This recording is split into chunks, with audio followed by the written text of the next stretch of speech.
বাংলাদেশে কি পরিমাণ অর্থনৈতিক সলভেন্সি থাকলে এটা সম্ভব?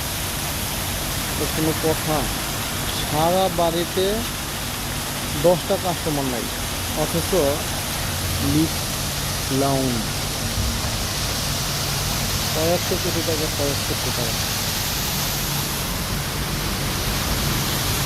মানে মাথা নষ্ট আরেকজন।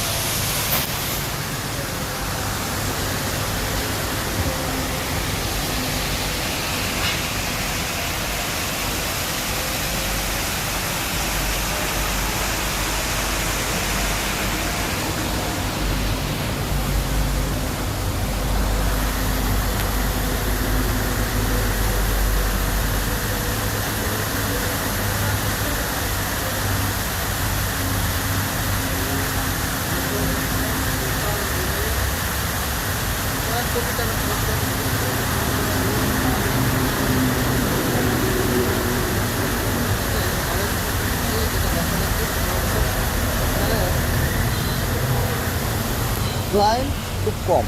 এই জায়গাটা হচ্ছে একদম হাইওয়ের পাশে। ওই যে গাড়িটা থামছে, ওটা হচ্ছে পদ্মা ব্রিজের যে টোল, সেই টোল প্লাজাটা হচ্ছে ওই গাড়িটা হচ্ছে সেই টোলে থামলো। এখন গাড়িতে টোল দেওয়া শেষ, এখন গাড়িটা চলে যাচ্ছে। এই হচ্ছে এর পাশেই হচ্ছে লিফট লাউঞ্জ। কিন্তু বিষয়টা হচ্ছে, আমি অ্যারেঞ্জমেন্টটা দেখে আমি রীতিমতো সারপ্রাইজড। অসাধারণ অ্যারেঞ্জমেন্ট, অসাধারণ।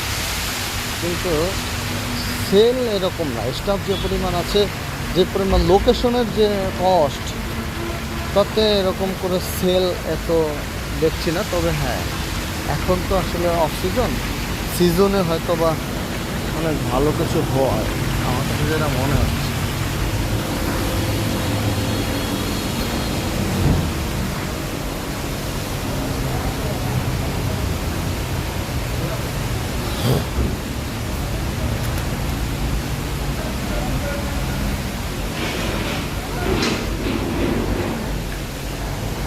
কি ব্যাপার, ভালো আছো তুমি?